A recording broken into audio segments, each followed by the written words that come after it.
Okay, மறுபடியுமாக நாம் இப்படி சந்திப்பதற்கு தேவன் நமக்கு பாராட்டின கிருபை பெரியது.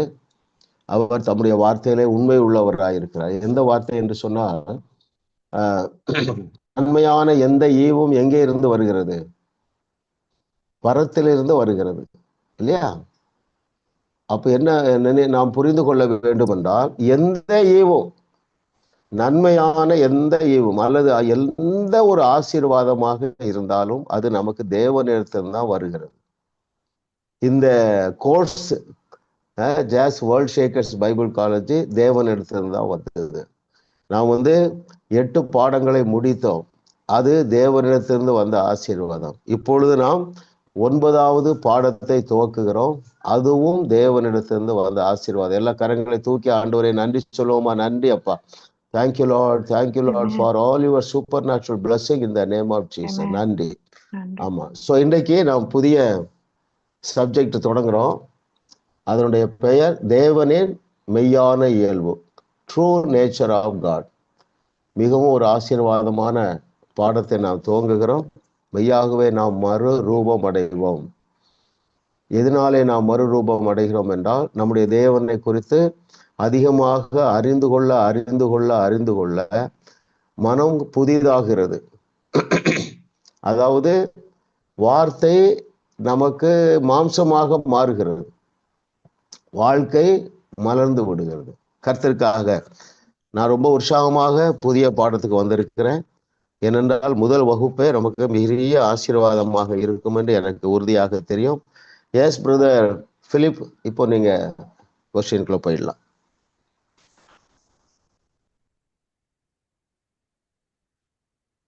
Question 1.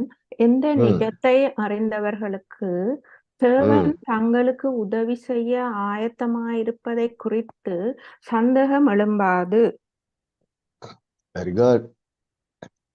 எஸ், அனட்டா செஷன் நீங்க புக் பார்க்காம சொல்லணும். அப்படியா? திருப்பி இருக்கா? கொஸ்டின் மட்டும் வாசிக்கலாமா பாஸ்டர்? நான் வாசிக்கிறேன். ஓகே. எந்த நிஜத்தை அறிந்தவர்களுக்கு தேவன் தங்களுக்கு உதவி செய்ய ஆயத்தமாய் இருப்பதை குறித்து சந்தேகம் எழும்பாது. தேவன் தங்கள் மேல் மிகவும் அன்பாக இருக்கிறார் நிஜத்தை அறிந்தவர்களுக்கு. நல்லா நீங்க மனதில் வைத்துக் கொள்ளுங்க. வாசித்து அதுக்கப்புறம் விளக்க பார்ப்போம். அதாவது page 10, Roman letter 10 of the introduction. Okay, அந்த 3rd பேராகிராஃப்ல மிடில் நான் வாசிக்கிறேன். ஆனால் நீங்கள் அவர் உங்கள் மேல் வைத்திருக்கும் அன்பை உண்மையாக அறிந்திருந்தால் அவர் உங்களுக்கு உதவி செய்ய ஆயத்தமாக இருப்பதை குறித்து உங்களுக்கு எளிதாக எந்தவித சந்தேகமோ கேள்வியோ எழும்பாது. அவர் உங்களை குறித்து எவ்வளவு அக்கறை உள்ளவராய் இருக்கிறார் என்பதை நீங்கள் சரியாக புரிந்து கொண்டால் அவ்வளவு எளிதாக அவரை நீங்கள் தவறாக எண்ண முடியாது. அப்ப இதுல நான் 2 பாயிண்ட் கேட்டிருக்கோன்னா 1 தான் கேட்டிருக்கேன். யாரோ 2 பாயிண்ட் எழுதுனீங்களா? 1, அவர் நம்ம மேலே அன்பாகவே இருக்கிறார். 2வது நம்ம மேல அக்கறை உள்ளவராய் இருக்கிறார். எத்தனை பேர் எழுதுறீங்க? Very good, very good. 1 தான் கேட்டிருந்தா, 1 இருந்தாலும் 10 மார்க்ஸ் தான், இல்லையா? அன்புள்ளவராய் இருக்கிறார், அக்கறை உள்ளவராய் இருக்கிறார். ஆமா, எனக்கு உங்கள்கிட்ட பேசிட்டு இருக்கும் போதே ஆவியான ஒரு சத்தம் கேட்டுட்டே இருப்பாருங்களா? என்ன சொல்றாரா என்கிட்ட? இப்போ ஒரு தலைப்பு கொடுத்துட்டாரு, அன்பும் அக்கறையும். அதுல என்ன எழுதலாம்? அவருடைய அன்பும் மாறாது, அக்கறையும் மாறாது.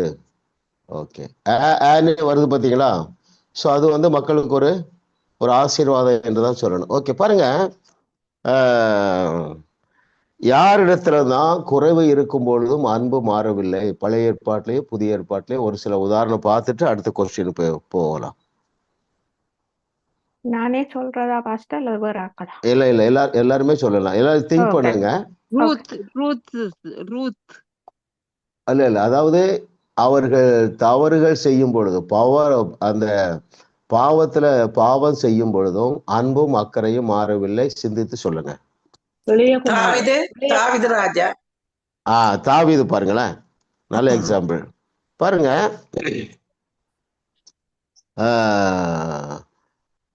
அவன் தேவன் அவனை அபிஷேகம் பண்ணின பிறகும் தவறுகள் செய்கிறான், பாவங்கள் செய்கிறான். அப்ப ஏன் அவனை தேவன் ரிஜெக்ட் பண்ணலைன்னா அவருடைய அன்பும் மாறாது, அக்கறையும் மாறாது. அப்படி நீங்க இன்ஹேல் பண்ணுங்க. இதற்கு நல்ல எக்ஸாம்பிள் எது?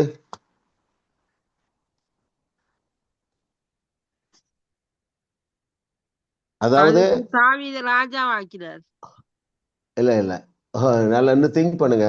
எல்லாரும் தயவு செய்து நீங்க யோசிக்கணும். அவருடைய அன்பும் அக்கறையும் மாறாது என்பதற்கு ஒரு கதை சொல்றாரு. என்ன கதை? இளையகுமாரன். இளையகுமாரன் இல்லையா? ரெண்டும் இருக்கு பாருங்க. அதுல அன்பும் இருக்கு, அக்கறையும் இருக்கு. ஆமா. ஓகே, இன்னொரு எக்ஸாம்பிள் யோசிங்க. இயேசு கிறிஸ்து. அதாவது தாவீது ஒரு உதாரணம் சொன்னீங்க. இதை போல கீழ்ப்படியாமையின் மத்தியிலும் தேவன் அவர்களை ஆசீர்வதித்தார். யாரு? ஆபிரகாம் நல்ல எக்ஸாம்பிள் இல்லையா? பல காரியங்களில கீழ்ப்படியல அவன். ஆனாலும் அவர் மீது வைத்திருந்த அன்பும் அக்கறையும் மாறவில்லை. அதற்கு இன்னொரு காரணம் இருக்கு. அது என்ன சொல்லுங்க?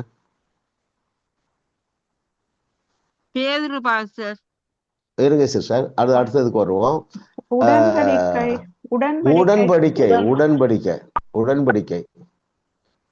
நம்மோடு உடன்படிக்கை செய்திருக்கிறாரா?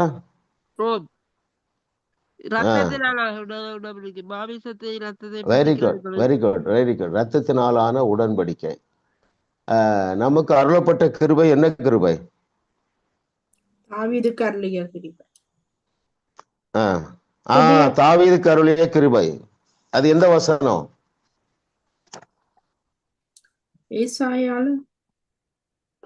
ஏசாயா. நீங்களும் சிலர் மனப்பாடம் பண்ணிடணும். அந்த நம்பர் எல்லாம் மாத்தக்கூடாது, மறந்துடக்கூடாது. ஏசாயா 55:3 தாவீதுக்கு அருளப்பட்ட கிருபையை நித்திய உடன்படிக்கையாக ஏற்படுத்துவேன் என்று சொல்லி சிலுவைக்கு முன்பதாகவே தீர்க்க தரிசனமாக உரைக்கப்பட்ட அந்த ஆசீர்வாதத்தை இயேசு கிறிஸ்து சிலுவையிலே சிந்தின ரத்தத்தினாலே நம்மோடு உடன்படிக்கை செய்து இருக்கிறார். ஆகவே நீங்க எந்த வேளையிலும் சந்தேகப்படவே கூடாது. என்ன சந்தேகம்? இந்த ஜெபத்துக்கு பதில் கிடைக்குமா, கிடைக்காதா? நான் இந்த சில காரியங்களை இன்னும் பெர்ஃபெக்டா இல்லையே, நான் எப்படி என் ஜெபத்துக்கு பதில் கொடுப்பார் அப்படின்னு நினைக்க கூடாது. இம்பர்ஃபெக்ஷன் எதுல இருக்கிறது? பெர்ஃபெக்ஷன் எதுல இருக்கு? இம்பர்ஃபெக்ஷன் எதுல இருக்கு நம்ம இடத்துல?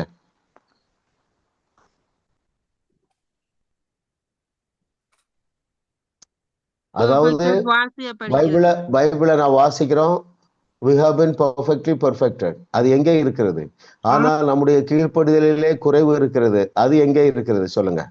ஆவியிலும் ஆத்துமால இம்பர்ஃபெக்ட்.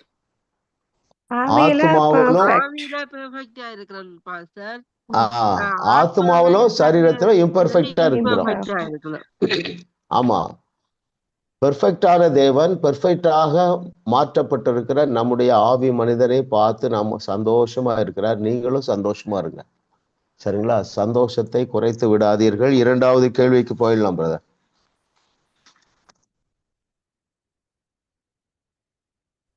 விசுவாசம் எதனால் கிடைக்கிற பலன்? சிஸ்டர் கிரேஸ் சொல்லுங்க. தேவனை நன்கு அறிந்திருக்கிறபடினால். Very good. நம்ம இதற்கு இன்னொரு ஸ்லோகன் சொல்லுவோம். சொந்த குமாரனும் பாராமல் அவரையே எங்களுக்கு ஒரு ஸ்லோகன் சொல்லுவோம் பாருங்க. சத்தியத்தை சரியாக அறிவது. சரியாக. ஆமா, யாராலே தேவனுடைய வார்த்தையை விசுவாசிக்க முடியும்? சத்தியத்தை சரியாக அறிகிறவராலே. கிருபையின்படி, கிருபையின்படி சத்தியத்தை சரியாக அறிகிறவர்கள் விசுவாசிப்பார்கள். நல்ல கவனிங்க, சத்தியத்தை சரியாக அறிகிறவர்கள் விசுவாசத்துல பலமா இருப்பார்கள். இப்ப 2-3 உதாரணம் பார்த்தோம். அதுல ஒரு சத்தியம் இருக்கு. என்ன சத்தியம்? குறைவுகளின் மத்தியிலும் தேவனுடைய அன்பும் அக்கறையும் மாறாது. இது ஒரு ட்ரூத். ஆமென். ரைட்? ஓகே.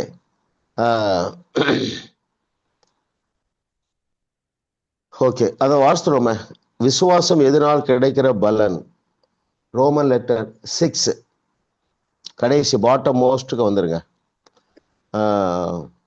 கிறிஸ்தவ வாழ்க்கை மிக கடினமாக இருப்பதற்கு ஒரு காரணம் அவர்களுக்கு தேவனோடு ஒரு நெருங்கிய உறவு இல்லாததே ஆகும். அவரை அம்மக்கள் நெருக்கமாக அறியவில்லை.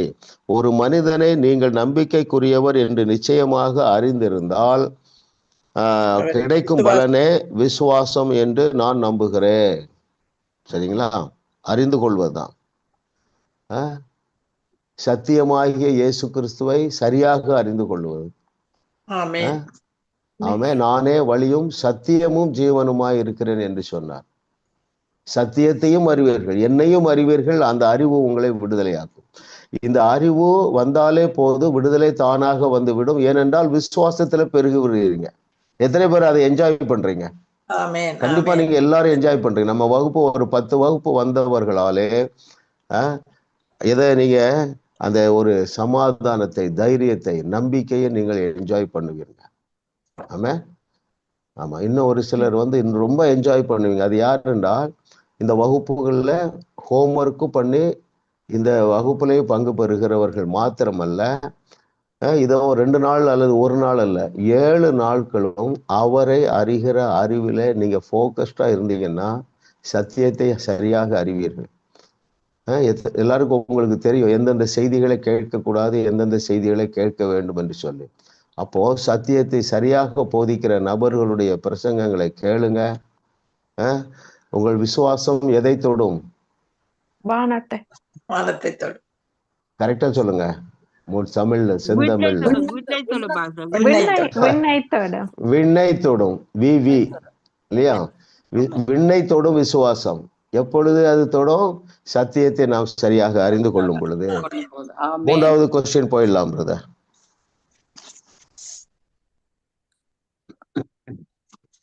நமது விசுவாசத்துக்கு விரோதமாக வரும் சாத்தானின் ஆயுதங்களை செயலிழக்க செய்வது எது?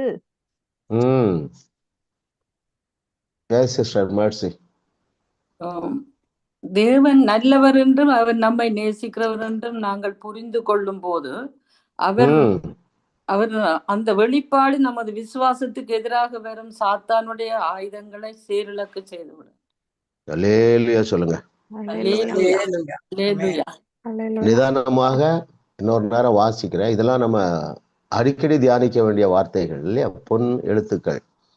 நமது விசுவாசத்திற்கு விரோதமாக வரும் சாத்தானின் ஆயுதங்களை செயல் இழக்க செய்வது எதுவென்றால், தேவர் நல்லவர் என்றும் அவர் நன்மை செய்கிறார் என்றும் நாம் புரிந்து கொள்ளும் போது அந்த வெளிப்பாடு நமது விசுவாசத்திற்கு எதிராக வரும் சாத்தானின் ஆயுதங்களை செயல் இழக்க செய்து விடுகின்றன.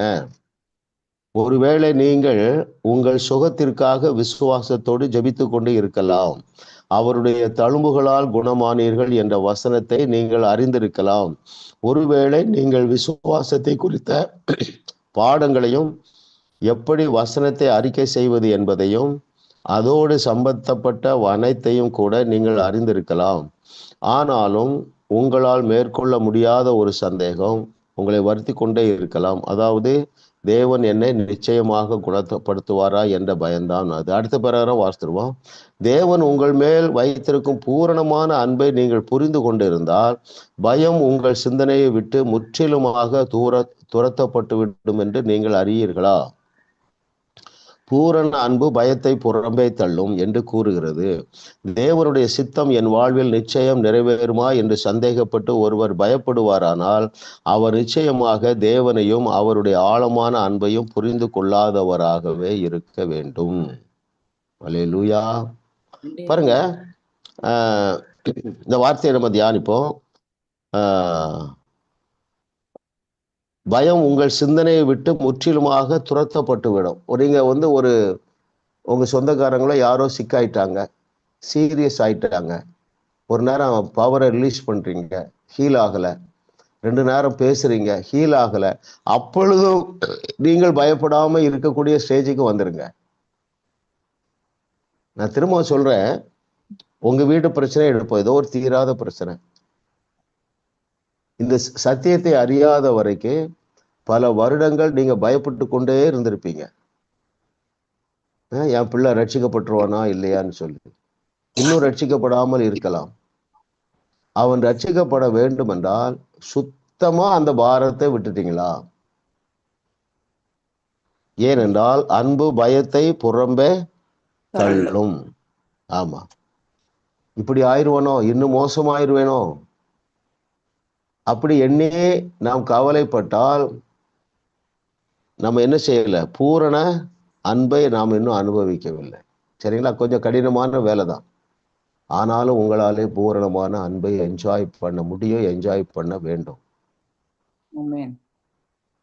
இது நன்மையாகத்தான் முடியும் என்கிற வார்த்தை உங்களுக்கு மாம்சமாக வேண்டும்.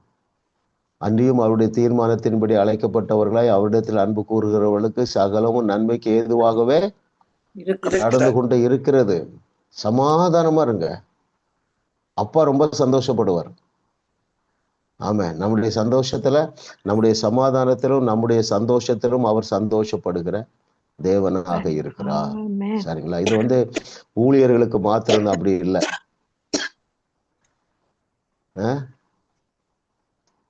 தானியேல் ஊழியக்காரன் கிடையாது. சாத்ராக், மேஷாக், ஆபேத்நேகோலாம் ஊழியக்காரர்கள் கிடையாது. ரூத்து ஊழியக்காரர்கள் கிடையாது. இவர்களை எல்லாம் அவருடைய எல்லா இக்கட்டுகளுக்கும் தப்புவித்து பாதுகாத்த தேவன் உங்களோடு பேசி கொண்டிருக்கிறார். இதுல அந்த பேஜ் 9 எடுத்துக்கொள்ளுங்க. நீங்க அதில் ஒண்ணு ஆட் பண்ணா இன்னும் நல்லா இருக்கும். பாட்டம் மோஸ்ட்ல தேவன் நல்லவர் என்றும் அவர் நம்மை நிபந்தனை இல்லாமல் நேசிக்கிறார் என்றும். நான் அந்த நிபந்தனை இல்லாமல் என்பதை சேர்த்து கொண்டிருக்கிறேன். ஒரு ஏரோ போட்டு மேல எழுதிக்கிடலாம். நிபந்தனை இல்லாமல். His love is unconditional. தேவன் நல்லவர் என்றும் அவர் நம்மை நிபந்தனை இல்லாமல் நேசிக்கிறார் என்றும் நாம் புரிந்து கொள்ளும் போது அந்த வெளிப்பாடு நமது விசுவாசத்திற்கு எதிராக வரும் சாத்தானின் ஆயுதங்களை செயல் இழக்க செய்து விடுகின்றன. லேலுயா. நான் அடிக்கடி சொல்றத திரும்ப சொல்றேன். நாம பெற்றுக்கொள்ள வேண்டிய மிகப்பெரிய ஆசீர்வாதமே சால்வேஷன் தான். அதை நாம் எல்லாரும் பெற்றுக்கொண்டிருக்கிறோம். அதுல அந்த பேக்கேஜ்ல எல்லாமே இருக்கு, இன்க்ளூடிங் குவாலிஃபிகேஷன். தகுதி இருக்கு. இயேசுவே என்னுடைய தகுதி, இயேசுவே என்னுடைய பரிசுத்தம், இயேசுவே என்னுடைய பரிபூரணம். பாருங்க. ஸோ இன்னொன்னு சேர்த்து சொல்றேன். நம்ம கடைசி மூச்சு வரைக்கும் ஏதாவது ஒரு காரியங்களே நம்முடைய கீழ்ப்படிதலிலே குறைவு இல்லாமல் இருக்காது. குதூகலமாக இருங்கள், கொண்டாடுங்கள், வாழ்க்கையை கொண்டாடுங்கள். சிறைச்சாலைக்குள்ள கொண்டாடுனாங்க. சிறைச்சாலை கதவு தானாக திறந்தது போல உங்க வாழ்க்கையில எல்லா ஆசீர்வாத கதவுகளும் தானாக திறந்து விடும். கர்த்தர் நல்லவர், அவர் கிருபை என்றும் உள்ளது. அடுத்த கொஸ்டின் போயிடலாம் பிரதர்.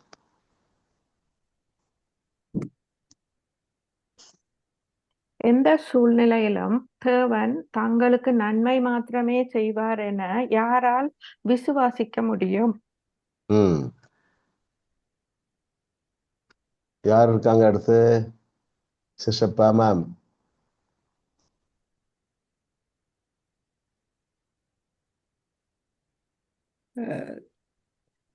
தேவன் எங்களுக்கு நன்மை செய்கிறவராக இருக்கிறார் என்பதை ஐயமில்லாமலுக்கு ஏற்றுக்கொள்ளும் போது இந்த விசுவாசம். Very good, very good. ஆமா, நீங்க மார்க் போட்டுக்கலாம். கரெக்டான பதில் சொல்லிட்டீங்க. அதாவது பேஜ் ரோமன் லெட்டர்ஸ் 11 நமக்கு கடைசி பேராகிராஃப். நமக்கு தேவனோடு உள்ள உறவும் எப்படிப்பட்டதுதான், எந்த சூழ்நிலையிலும் நமக்கு நன்மை உண்டாகும்படி தேவன் செயலாற்றுவார் என்று உறுதியான நம்பிக்கை நமக்கு இருக்க வேண்டும் என்று அவர் விரும்புகிறார். உறுதியான நம்பிக்கை. இந்த புத்தகம் இதற்காகத்தான் எழுதப்படுகிறது. அவர் உங்களுக்கு நன்மை செய்பவராகவே இருக்கிறார் என்பதை குறித்து எந்த ஐயமும் ஏற்படாத அளவிற்கு நீங்கள் தேவனை அறிந்து கொள்ள வேண்டும். நான் இதை எப்படி உறுதி செய்யறேன்னா, சில கிரிமினல் குற்றவாளிகள் சிறைச்சாலையில இருக்காங்க. கிருபை பாருங்களேன். நான் போய் ஜெபிக்கிறேன். ஒரு போக்சோ சட்டம்னா அவன் இந்தியாவில் பெரிய பயங்கரமான சட்டம். தவறு அந்த குற்றம் செய்தவர்களுக்கு ஜாமீன் கிடையாது. ஒரு நபரை பார்த்து சொல்ல அவருடைய மனைவி என்னை அழைத்து செல்லுகிறார் சிறைச்சாலைக்குள்ள. நான் விசாரிக்கவே இல்லை, இவர் தப்பு செய்தாரா செய்யலையான்னு. அவங்க மனைவி கிட்டே விசாரிக்கல, அவர்கிட்டயே விசாரிக்கல. அவர் அந்த பாருக்கு அந்த பக்கம் இருக்காரு, சிறைச்சாலையில அழுதுகிட்டே இருக்கிறார்.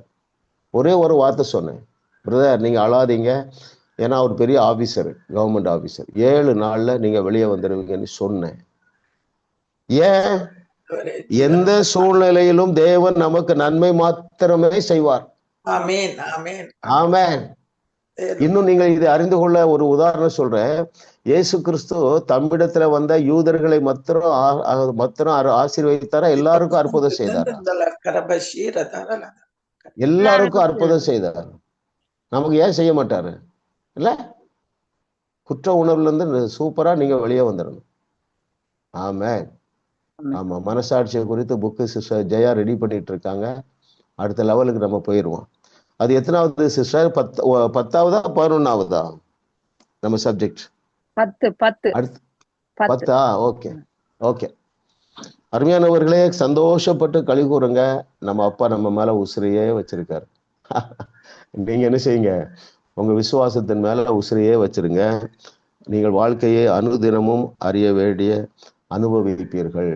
ஆமென்.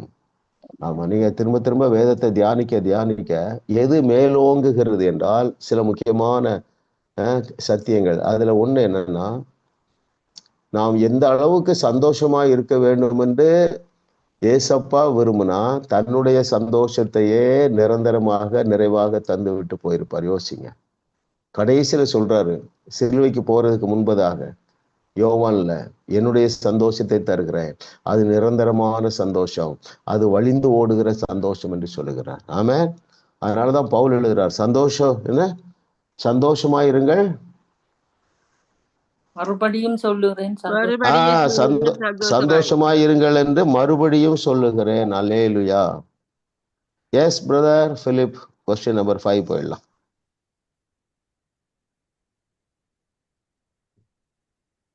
அன்னை தேவன் நொறுக்க போகிறார் என்னும் முட்டாள்தனமான எண்ணம் எந்த இரு காரணங்களினால் உண்டாகிறது?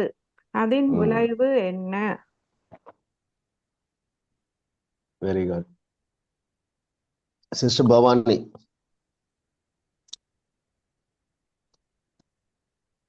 வேத வசனங்களை தவறாக புரிந்து கொள்வதனாலும் மத அடிப்படையான கருத்துக்களினாலும் நாங்கள் தேவன் எங்களை நொறுக்கப் போகிறார் என்று எண்ணி அதன் விளைவால நாங்கள் பயந்து நடுங்கி அவருக்கு முன்னாக பணிந்து குனிந்து நடுங்க வேண்டும் என்று நினைக்கிறோம். சரியான பதில் தான். நான் இன்னும் கரெக்டான பதில் உங்களுக்கு சொல்ற பாருங்களேன். கேள்வி வாசிக்கிறேன். தன்னை தேவன் நொறுக்க போகிறார் எனும் முட்டாள்தனமான எண்ணம் எந்த இரு காரணங்களினால் உண்டாகிறது? அதன் விளைவு என்ன? சரிங்களா? எந்த இரு முட்டாள்தனமான அறிவுன்னா ரெண்டு காரணம்னா அதுல மிடில் இருக்கு. சிஸ்டர் வாசித்த பேராகிராஃப் பேஜ் 5க்கு வந்துட்டோம். ஃபர்ஸ்ட் சாப்டர்ல அதுல மேல இருந்து 2வது பேராகிராஃப் மிடில் பாருங்க. நாம் கற்பிக்கப்பட்டபடியோ அல்லது நமக்குள் ஏற்பட்ட கருத்தின்படியோ தேவன் நம்மை எதையோ கொண்டு நொறுக்க போகிறார் என்று நினைவு வருது. என்ன கற்பிக்கப்பட்டோம்? சுயநீதியால் நம்ம கற்பிக்கப்பட்டோம். நீங்க தான் முயற்சி செய்யணும், விசுவாசத்தினால் பரிசுத்தம் வராது, விசுவாசத்தினால் தேவ நீதி வராது என்பதை ரொம்ப ஸ்ட்ராங்கா நம்ம வச்சுட்டாங்க. அது நம்ம அந்த தேவன் தண்டிக்கிறார், அவர் கோபமா இருக்காரு. பாருங்க, இப்படி கற்பிக்கப்பட்டதுனாலே அவர் அவ்வளவுதான், என்ன ஏதோ ஒண்ணு பண்ண போறாரு. 2வது, நமக்குள் ஏற்பட்ட கருத்தின்படி. நமக்குள்ளே ஒரு கருத்து ஏற்படுது. என்ன ஏற்படுது? ஆமா, கடவுள்னா ரொம்ப பெர்ஃபெக்ட், அப்ப நானும் பெர்ஃபெக்டா இருக்கணும். அந்த எண்ணங்கள், இந்த 2 எண்ணங்களும் நம்முடைய விசுவாசத்தை நிர்மூலமாக்கி விட்டது. இதனுடைய விளைவு என்ன? அந்த கொஸ்டின்ல அது இருந்ததா பிரதர்? அந்த கொஸ்டின் கொஞ்சம் ஸ்கிரீன் பண்ணுங்க. கொஸ்டின் நம்பர் இருந்ததா? Okay okay okay. இதனுடைய விளைவு என்ன? யாராவது சொல்லுங்க. மக்களை தேவனோடு ஒரு நெருங்கிய உறவு வைத்துக் கொள்ள முடியாமல் தடுக்குது. ஓகே, இன்னும் அதை எழுதியிருக்காரு, இன்னும் நல்லா எழுதியிருக்காரு. பயப்படுகிறோம். நம்மில் அநேகர் தேவனிடம் நெருங்க பயப்படுகிறோம். தேவனிடம் வரும் ஒவ்வொரு நேரமும் தாங்கள் அவருக்கு முன்பாக பணிந்து குனிந்து நடுங்க வேண்டும் என்று அநேக விசுவாசிகள் நினைக்கிறார்கள். ஆனால் தேவன் விரும்பும் உறவு இதுவல்ல, அவருடைய வார்த்தையும் அப்படி போதிக்கவில்லை. தைரியமாக நாம் அவரண்டை கிட்டி சேரலாம். சொன்ன பாருங்க ஒரு உதாரணம். நான் ஹோட்டல்ல இட்லி சாப்பிட்டுட்டு இருக்கேன், கையில எடுத்து சாப்பிட்டுட்டு இருக்கேன். இந்த பக்கம் கை வச்சா அங்க அற்புதம் நடக்குது பாருங்க. எத்தனை பேருக்கு புரியுது நான் சொல்றது இல்ல? அவ்வளவோ அவர் நம்ம மேல அன்பா இருக்கார், அவ்வளவு நம்மை பயன்படுத்த அவர் ஆயத்தமாக இருக்கிறார், அவ்வளவு ஜனங்களுடைய வியாதியை அவர்களை விட்டு விலக்க நம்ம எதிர்பார்க்கிறார். நான் சொல்லியிருக்கேன் இல்லையா, இங்கிலாந்துல இருந்து ஒரு அம்மா, லண்டன்ல இருந்து ஒரு அம்மா, இது நடந்து 4-5 வருஷம் இருக்கும். விடிய காலம் இந்தியாவில் ஏர்லி மார்னிங் 2 o'clock கூப்பிட்றாங்க. நான் ஃபோன் அப்போல்லாம் ஆஃப் பண்ணுறது இல்லை. அப்போது பார்த்தா ஒரு ஓவர்சீஸ் கால். நான் படுத்திருக்கேன், டயர்டு, நல்ல தூக்கம். ஆனால் ஒரு வார்த்தை சொன்னேன், ஆண்டவர் நான் எழுந்தெல்லாம் ப்ரேயர் பண்ண மாட்டேன், படுத்திருந்தா பேசுவேன்னு. படுத்திருந்தே பேசுகிறேன். கிருபை பாருங்க, 20 வருஷம் வியாதி ஓடிய பெற்று. ஏன் இதை சொல்லுகிறேன் என்றால், தேவனிடத்துல தைரியமாக நீங்க பழகலாம். ஆமா, சிலருக்கு டைம் இருக்காது அப்படின்னு சிலர் நினைக்கிறாங்க. அதனாலதான் நான் தைரியமா சொல்றேன். என்ன சொல்றேன்? பிரதர், நீங்க ரெஸ்ட் ரூம்ல இருக்கும்போது என் செய்தியை கேளுங்க. ஆமா, ஐயோ அவ்வளவு ஜாலியாக விளையாட வேண்டியது நம்ம அப்பா.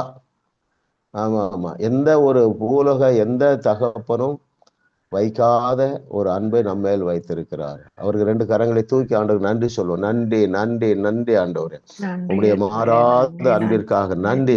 அதை விளங்கி கொள்ளத்தக்கதாக, அதை ஏற்றுக்கொள்ளத்தக்கதாக இன்னும் எங்களுக்கு உங்களுடைய அன்பை குறித்து ஒரு பிரகாசமுள்ள மனக்கண்கள் உண்டாவதாக. ஆமென், ஆமென், ஆமென். Yes brother.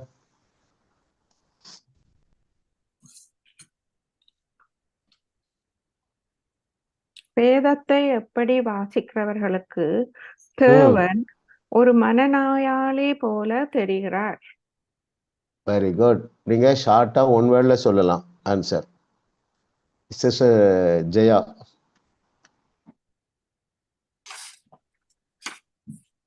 வேதத்தை மேலோட்டமா வாசிக்கிறவங்களுக்கு. அவ்வளவுதான், முடிஞ்சு போச்சு. மேலோட்டமாக வேதத்தை வாசிக்கும் போது சிலருக்கு அப்படித்தான் தெரிகிறது. நானே அதை வாசிக்கிறேன் பாருங்களேன். பேஜ் 2 டாப்ல இருக்கு பாருங்க. அதுக்கு முந்தின பேஜ்ல இருந்து வாசித்துருவோம். Page 1 bottom most. சிலர் தேவனுடைய வார்த்தையை ஒழுங்கோடு வாசித்து படிக்கிறீர்கள், ஆனாலும் வேதத்தில் அநேக பகுதிகள் தேவனை ஒரு ஸ்திரத்தன்மையற்றவராக காட்டுவதை போல அமைந்திருக்கிறது. நான் உங்களுக்கு ஒரு உண்மையை சொல்லுகிறேன், தேவன் ஒரு மனநோயாளி அல்ல. ஆனால் மேலோட்டமாக வேதத்தை வாசிக்கும் போது சிலருக்கு அப்படித்தான் தெரியும். அடுத்த பேராகிராஃப் வாசிப்போம். உதாரணம், ஒரு வசனத்தில் தேவன் ஓய்வு நாளில் விறகுகளை பொறுக்கும் ஒரு மனிதனை கல்லெறியும்படி கட்டளையிடுகிறார். ஆனால் இன்னொரு வசனத்துல விபச்சாரத்தில் ஈடுபட்டிருந்த ஒரு பெண்ணை தண்டிக்காமல் மன்னிக்கிறார். இந்த மாதிரியான உதாரணங்கள் தேவனை குறித்து ஒரு வினோதமான கருத்தை மக்களிடையே உண்டாக்குகிறது, அல்லது அவரு மனநோயாளி போல தெரிகிறது இல்லையா? இதுல நம்ம எப்படி இதை விளங்கிக் கொள்ளலாம் என்றால், முதல்ல ஆரம்பத்துல ஆண்டவர் சொன்னார் பாருங்களேன், தேவன் நன்மை மாத்திரம்தான் தர்றார். அதாவது பரலோகத்திலிருந்து நமக்கு வர்றது ஒன்லி பிளஸிங்ஸ் தான், ஒன்லி குட் திங்ஸ் தான். சரிங்களா? அப்படி நம்ம எடுத்துக்கொள்ளுவோம். இதுல நீங்க சந்தேகிக்க கூடாது. 2ஐயும் தருகிறார் என்று சந்தேகிக்காதீர்கள். இதுல நம்ம இன்னொன்னு விளங்கிக் கொள்ள வேண்டியது என்னவென்றால், ஒரு தீமை வரும் பொழுது அந்த தீமையிலிருந்து உங்களை நீங்கள் தான் விலக்கி கொள்ள வேண்டும். ஒரு உதாரணம் பார்க்குறோம். ஒரு சிக்னஸ் வருது, நீங்க பேசுறீங்க, தலைவலியே போனி பேசுறீங்க. அதைத்தான் ஆண்டவர் சொல்றார், வியாதியஸ்தர்களை சொஸ்தமாக்குங்கள். அந்த சுகம் பரத்திலிருந்து தான் வருது. ஆனால் அதை செய்ய வேண்டிய பொறுப்பு நம்மிடத்துல கொடுத்திருக்கிறார் இல்லையா? ஆமா, we have to thank Lord. இல்ல, ரொம்ப நன்றி சொல்லணும் ஆண்டவருக்கு. நம்ம ட்ரூத் லவர்ஸ் அகாடமிலையும் மேலோட்டமாக படிக்காமல் ஆழமாக படிக்கிறோம். இந்த புஸ்தகத்தையும் நம்ம ஆழமாக படிக்கிறோம். அது அவருடைய சுத்த கிருபை. இல்லைன்னா இவ்வளவு ஆழமா படிக்க முடியுமா? யாராவது சொல்லுங்க. பவானி தான் நீங்க நிறைய, அனட்டா பவானிலாம் நீங்க பெஸ்டா ஆன்சர் பண்றீங்க. இப்படி நம்ம கேள்வி கேட்டு பதிலை கண்டுபிடிக்கவில்லை என்றால் நம்ம இவ்வளவு ஆழமாக படிக்க முடியுமா? இல்ல. எத்தனை நேரம் படித்தாலும் இவ்வளவு ஆழமா புரிந்திருக்காது இல்லையா? Very good. கர்த்தர் நல்லவர், அவர் கிருபை என்றும் உள்ளது. ஆமா, ஆழமாக வேதத்தை படிக்க தேவன் நமக்கு விருப்பத்தையும் வாஞ்சையை தந்தவர். விருப்பத்தையும் வாஞ்சையை தருகிறவர் யாரு? ஆண்டவர் தான். ஆவியானவர் தரார்ல. அவரை பற்றி என்ன வாசிக்கிறோம்? சகல சத்தியத்திற்குள்ளேயும் நடத்துகிறவர் இல்லையா?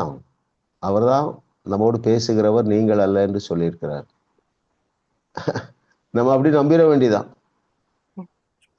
ஓகே, அப்போ எல்லாரும் தானே பிரதர், எல்லாருக்குள்ள இருந்தும் ஆவியானவர் தான் பேசுகிறாரா?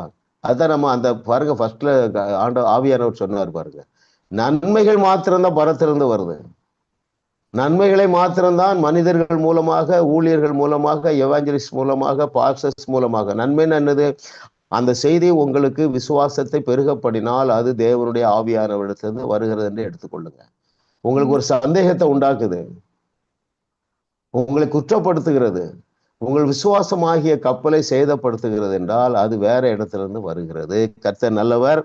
நமக்கு அதை குறித்து இப்பொழுது சந்தேகம் இல்லாத அளவுக்கு தேவன் கிருபையாக நம்முடைய கண்களை திறந்து விட்டார். பிளைண்டா அப்படியே நம்பிருங்க. நன்மை இல்லையா? நல்ல உதாரணம் பாருங்களேன். என்ன உதாரணம்? ஓய்வு நாளில் விறகு பிறக்கினால என்ன செய்யணும்? கல்லறிந்து கொல்லணும். அவர் என்ன செய்யறாரு? ஒரு தண்டனையும் கொடுக்காம விபச்சாரத்துல ஈடுபட்ட, விபச்சார பாவத்துல இருந்த பெண்ணையே மன்னிக்கிறார். அது அவருடைய மெய்யான இயல்பு. கர்த்தர் நல்லவர். கொஸ்டின் நம்பர் 6க்கு போயிடலாம் பிரதர். எதின் மூலம் தேவனை அறிவது நல்லது, அதன் பலன் என்ன? Very good. எஸ், யார் இருக்காங்க அடுத்தது? ஜெபன் ரெடி இல்லைன்னா லிதியா ஸ்டீஃபன் சொல்லுங்க.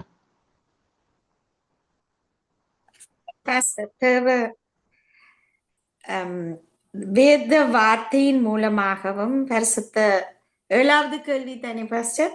கரெக்ட் தாமா. வேதத்தை வாசித்து வார்த்தையின் மூலமாக பேஜ் ஃபர்ஸ்ட்ல அந்த paragraph. Okay okay okay okay கேள்வியை வாசிடுறேன். எதன் மூலம் தேவனை அறிவது நல்லது, அதன் பலம் என்ன? அதாவது தேவனுடைய வார்த்தையின் மூலமாக. அப்படி அவருடைய வார்த்தையின் மூலமாக நான் தேவனை சரியாக அறியும் பொழுது அதனுடைய விளைவு அல்லது அதனுடைய பலன் என்ன ஜெபன்? அன்பையும் அவருடைய. ஓகே, வேற யாராவது சொல்லுங்க, அதனுடைய பலன் என்ன? விசுவாசம். ஓகே, இன்னும் அதுல ஆன்சர் இருக்கு பாருங்க. வாழ்க்கையில் ஒரு திருப்பம். இல்ல நான் வாசித்ததுல பதில் இருக்கு. தேவனை சீக்கிரமாக நாம் குறை கூற மாட்டோம்.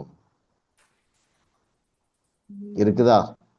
வாசிக்கிறேன் பாருங்களேன். தேவனை மக்கள் சீக்கிரமாக குறை கூறுவதற்கு ஒரு காரணம், தேவ வார்த்தையின் மூலமாக தேவனை மக்கள் அறியாததுதான். தேவனை அறிந்து கொள்ளுவதற்கான ஒரே வழி பரிசுத்த வேதாகமம் மட்டுமே. இந்த பூமியில் இருக்கும் ஒவ்வொருவரும் தேவன் எப்படிப்பட்டவர், அவர் என்ன செய்வார் என்பதை குறித்து ஒரு கருத்து வைத்திருக்கிறார்கள். ஆனால் அவரை நாம் அறிந்து கொள்வதற்கான முழு நிச்சயமான ஆதாரமாக அதை நமக்கு கொடுத்திருப்பது எழுதப்பட்ட அவருடைய வார்த்தை மட்டுமே. அவர் வார்த்தையை எந்த அளவுக்கு நம்பினார் இயேசு கிறிஸ்து? யோசித்து சொல்லுங்க.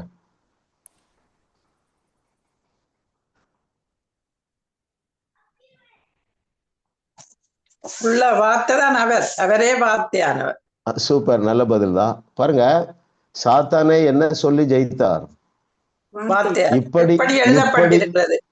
இப்படியும் எழுதியிருக்கிறதே. நல்ல எக்ஸாம்பிள் பாருங்க.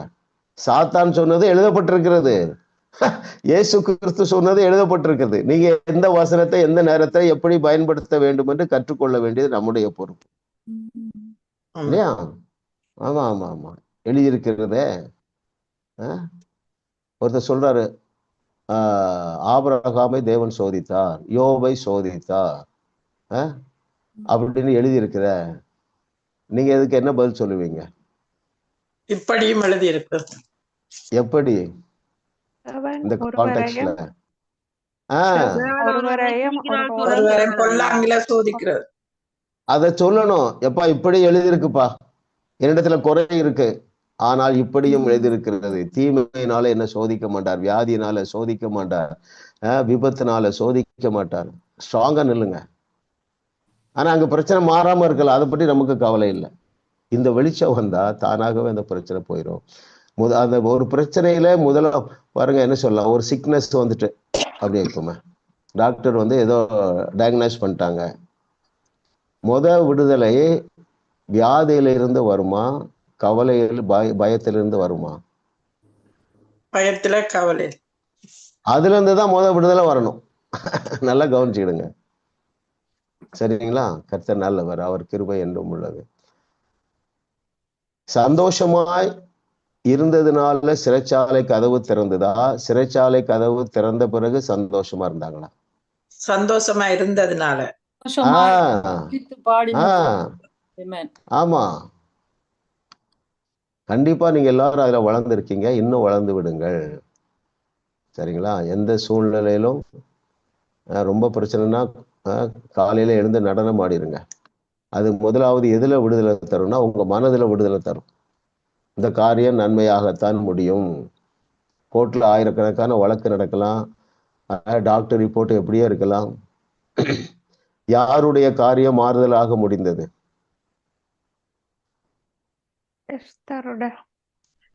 எஸ்தர். மொர்தேக்காய். ஆக்சுவலா மொர்தேக்காய்க்கு தூக்கு மரமே செய்துட்டான் ஆமான். ஆனா நடந்தது என்னன்னா, அவன் அரசனுக்கு அடுத்த ஸ்தானத்துல உயர்த்தப்பட்டான். காரியம் மாறுதலாய் முடிந்தது. ஆமே. அப்ப என்னுடைய கேள்வி என்னன்னா, பழைய ஏற்பாட்டுல இப்படி எல்லாம் எலியா, எலிசா, யாரு வேற, ரூத்து, வேற யாரு, தெபொராளு, மொர்தேக்கால எப்படிங்க தேவனை விசுவாசிக்க முடிந்தது? அப்ப நம்ம எத்தனை மடங்கு அதோட விசுவாசிக்க வேண்டும் இல்லையா? அவருடைய விசுவாசத்தை கெடுப்பதற்கு என்னது இல்லாமல் இருந்தது பழைய ஏற்பாட்டுல?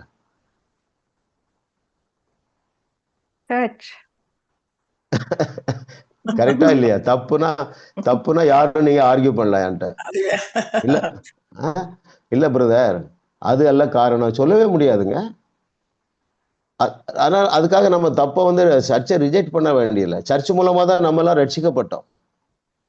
ரட்சிக்கப்பட்ட பிறகு தவறான உபதேசத்தை இன்னும் நம்மளால ரொம்ப கடினமாக நடத்தணும், இல்லைன்னா இவங்க விழுந்துருவாங்க, இப்படி பொய்யை சொல்லி சொல்லி சொல்லி விசுவாசமாய கப்பலை சேதப்படுத்தி விடுகிறார்கள்.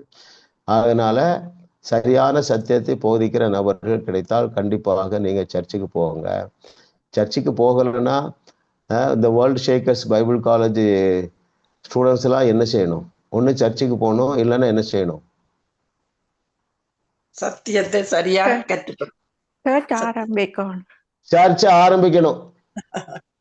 அதான் அல்டிமேட் பர்பஸ், கல்மினேஷன். மனசுல வைத்துக் கொள்ளுங்க அருமையானவர்களை. நீங்க ஆரம்பிப்பீங்க, உங்க பிள்ளைகள் ஜெய ஜெயன்னு கொண்டு போவாங்க. சரிங்களா? நாங்க ஆரம்பிச்சோம், எனக்கு அதுல வேலையே இல்லை, ரோலே இல்லை. ஆச்சரியமா இருக்கு பாருங்க. டயனா வந்து ஆரம்பிச்சுட்டு போயிட்டா. அவள் இருக்கும் பொழுது டயனாவும் கிறிஸ்டோபரும் பொறுப்பெடுத்திருந்தாங்க. இப்போ ரெண்டாவது டாக்டர் பபினா, சரிங்களா? பபினா என்று ஏன் பெயரிட்டாங்க அவங்க அம்மானா, டயனாவுக்கு மேட்சா விடணும்னு விட்டாங்க. டயனா பபினா, அவ்வளவுதான், வேற அதுல எந்த மீனிங்கும் இல்லை. இப்போ பாருங்க, இப்படித்தான் தேவன் செய்வார். உங்க வேலைகள் எல்லாமே லகுவாக இருக்கும்.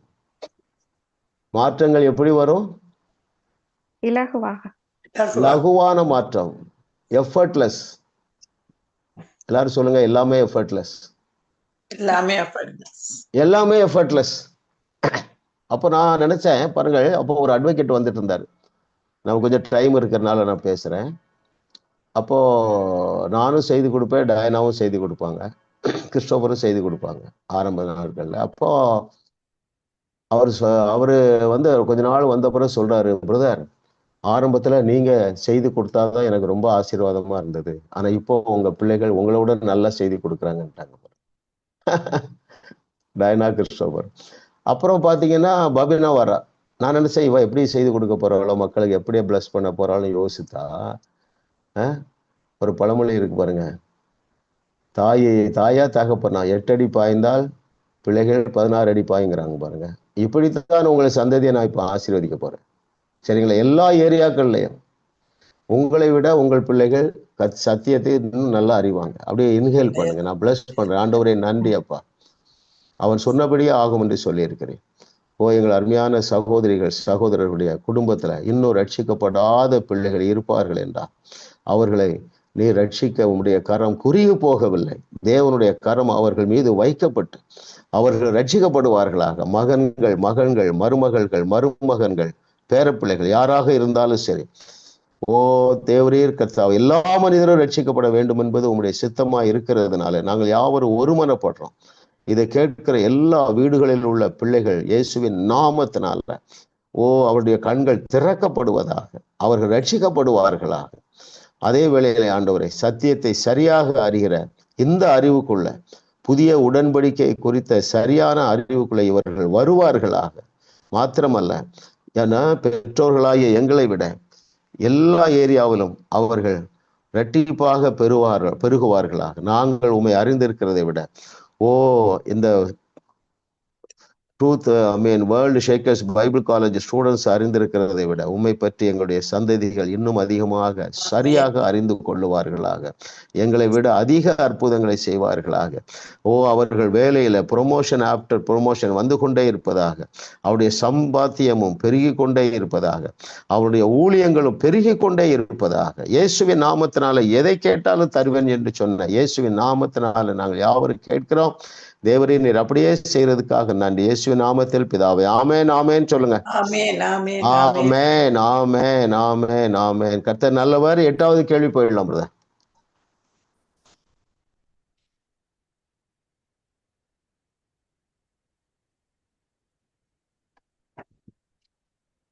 தேவனை குறித்த உண்மையான வெளிப்பாட்டை மனுக்குலத்திற்கு கொண்டு வந்தது யார்? எலியா, இயேசு கிறிஸ்து, மோசே? அவனா? அது என்ன வெளிப்பாடு? Very good very good. யாரு நெக்ஸ்ட் இருக்காங்க? லிதியா சிஸ்டர். இயேசு கிறிஸ்து. Right, okay, 5 marks. அது என்ன வெளிப்பாடு?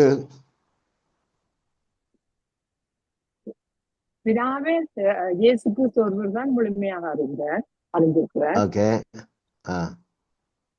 நீங்க இந்த கான்டெக்ஸ்ட்ல சொல்லுங்க. வேற யாரும் எழுதியிருக்கீங்களா? தேவனை குறித்து உண்மையான வெளிப்பாட்டை மனுக்குலத்திற்கு கொடுத்தவர் இயேசு கிறிஸ்து. அந்த பதில் சரிதான். அது என்ன வெளிப்பாடு? இயேசு தேவனாக இருக்கிறார். தேவனின் பூர்ண பிரதிபலிப்பாக இருக்கிறார். பூரண பிரதிபலிப்பு. இருக்கிறார். அவருடைய எதை பூரணமாக பிரதிபலித்தார்? தேவபிதாவை இல்ல, இன்னும் கொஞ்சம் மாற்றி யோசிங்க. இயேசுவை கண்டான், பிதாவை கண்டான். எதை அவர் வெளிப்படுத்தினார் என்றால் தேவன் அன்பாகவே இருக்கிறார்.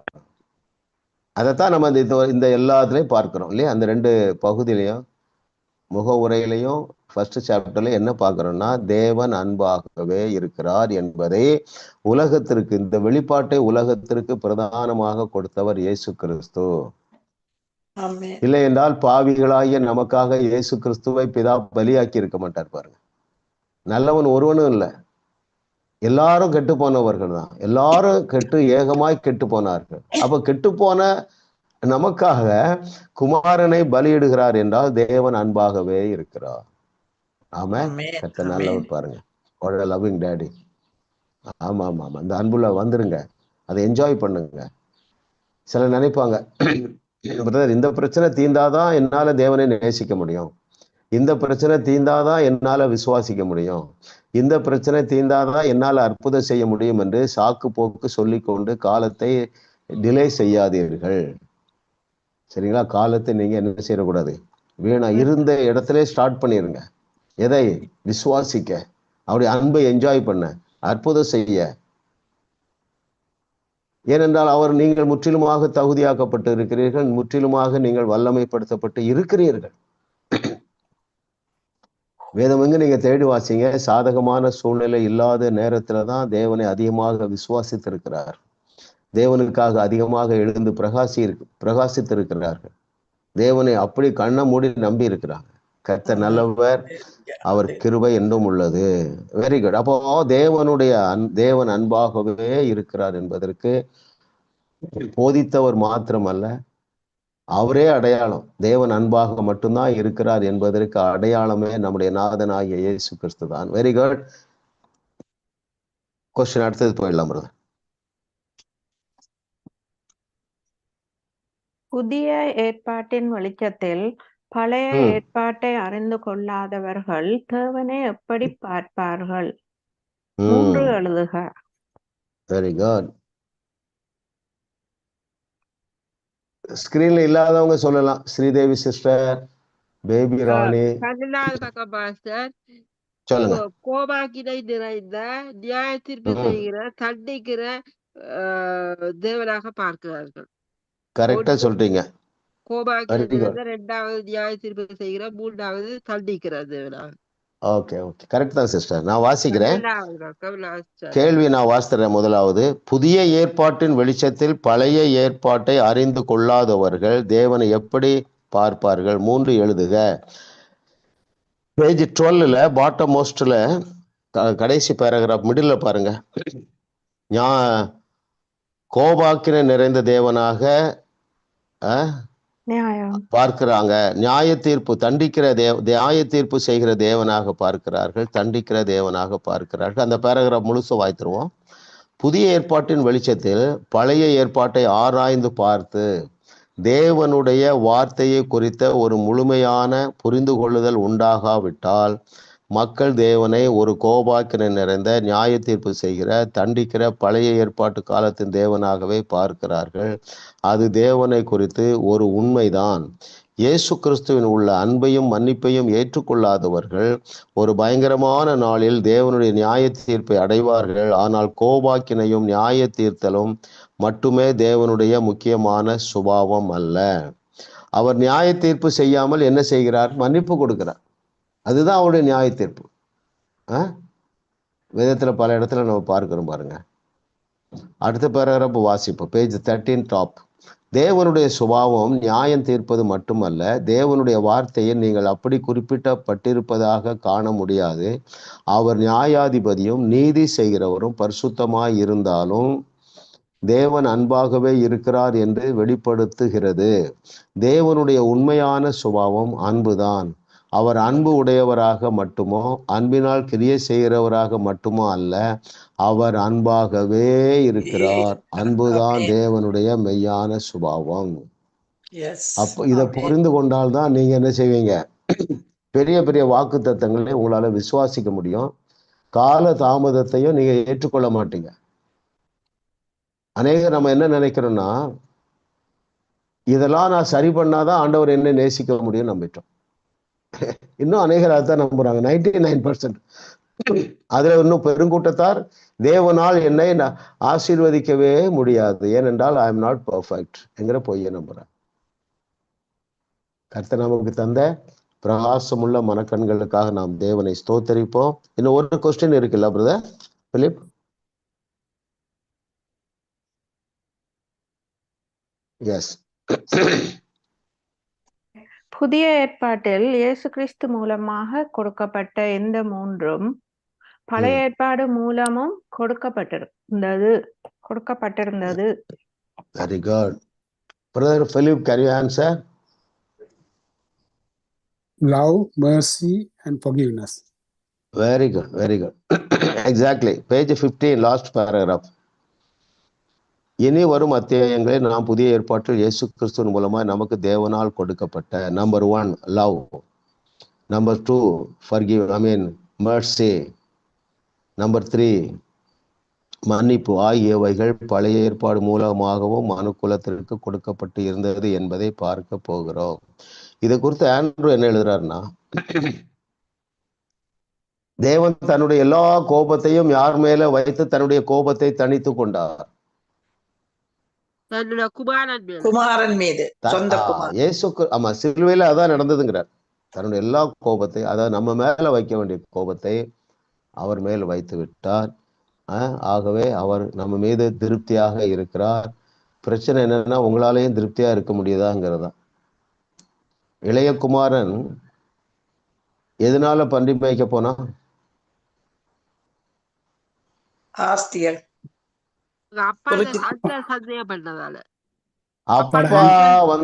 அப்பா வந்து என்னை ஏற்றுக்கொள்ள முடியாது, ஏனென்றா நான் பாவிலையும் பிரதான பாவி என்கிற பொய்ய நம்பிட்டான். எதை தெரியல, அவனுக்கு அப்பா அன்பு மாறாது.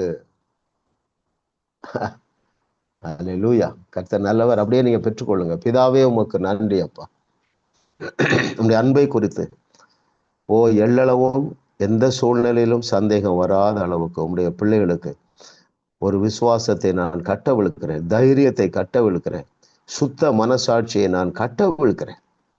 நீர் கர்த்தாவே எங்கள் மீது அன்பாய் இருக்கிறது போல, நீர் எங்களை நேசிக்கிறது போல நாங்கள் எங்கள் மீது அன்பாய் இருக்கவும், நாங்கள் எங்களை நேசிக்கவும் தேவரீர் அருள் செய்வீராக. இன்னும் கர்த்தாவே நாங்கள் உங்களுடைய அன்பை அறிந்து கொள்ள இந்த புதிய பாடத்துல தேங்க்யூ மாஸ்டர். தேவனுடைய மெய்யான இயல்பு என்கிற இந்த புதிய பாடம் எங்களுக்கு இந்த உம்முடைய அன்பை குறித்து இன்னும் ஒரு வெளிச்சம் உண்டாகத்தக்கதாக, அந்த அன்பை நாங்கள் அறிந்து கொள்ளுகிறவர்கள் மாத்திரமல்ல, அதை அனுபவிக்கிறவர்களாக நீர் எங்களை விளங்க செய்வீராக. உமக்கே துதி கன மகிமை எல்லாவற்றையும் செலுத்துகிறோம் இயேசுவின் நாமத்தில் பிதாவே. ஆமென், ஆமென்.